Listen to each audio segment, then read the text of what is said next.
Hi, welcome to this edition of the Rugged Rundown, and this week we're going to be comparing the Teguar TRT-7080-12 to the Durabook R11 Tablet. Now, right off the bat, as you well know, these are both fully rugged. They meet the standards to fully rugged. They're both IP65 rated, so they can take direct sprays of water, dirt, grime. They can be in any basic environment. The only thing you may not want to do is actually throw them in a swimming pool.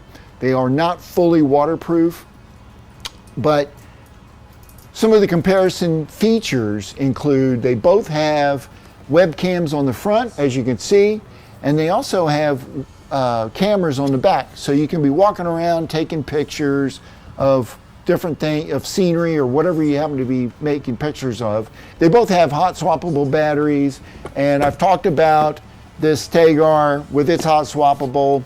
The one thing I like about the Teguar versus the R11 is it has more ports available. For example, HDMI right on the side, as well as your SIM, micro SD, it has USB, and of course your USB-C port right there, whereas the Durabook doesn't have quite as many ports.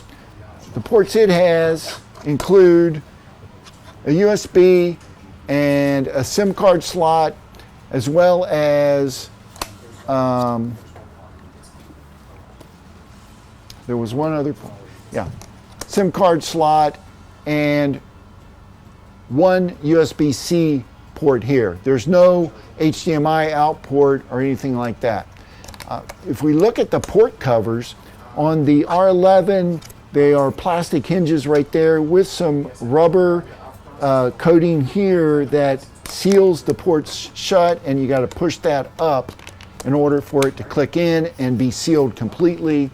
Whereas the Teguar, it has its upgrade port here, which the Durabook does not have. So you can add ports, like this one particularly has the RJ45 jack right there. And if you look, it still has the plastic hinge, but it's got the rubber seal, so when you push it in, it's sealed up so water can't get in there. And then you look at this port cover here, it's got a full-fledged, fully rubber coating there that when you close this thing up and you push the switch over, it seals that thing shut so that water can't get in there, or grime or dirt or grease or whatever environment you happen to be working in. It is daylight readable. I will say the Durabook has a slightly better daylight readable screen. The Teguar's daylight readable screen is 850 nits, whereas the Durabook is 1,000 nits. So the Durabook has a little better daylight readable screen than the Teguar. It has rubber bumpers on the side here, as you can see, so that if you drop it, it's going to bounce a little bit. The Teguar's got actual built-in, so these are more robust. It also kind of flows across the side, where if we look at the Durabook, it's not quite as robust of a protection on the side.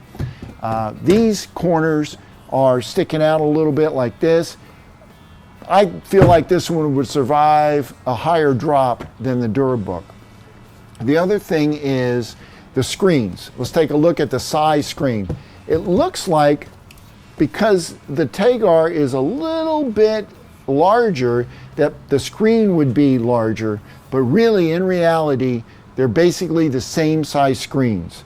You're just getting a little black border around the Teguar. It's kind of an illusion, so to say, to think that the screen is this large. It's not. It's actually, and I'm going to turn it on so you can see the difference, but this screen is basically the same size screen as your Durabook. The Durabook is going to be a little bit lighter weight because it doesn't have as much protection around the edges. Overall, this has the most protection. This one is the lighter weight unit. They're both great tablets. I like the Teguar based on its super protection. If I was to drop it, I feel safer that it would survive. But either way, both great tablets, will both do the job, both fully rugged. That's all I really got for you today. Leave your comments down below, like this video, subscribe to the channel. I'll see you guys next week.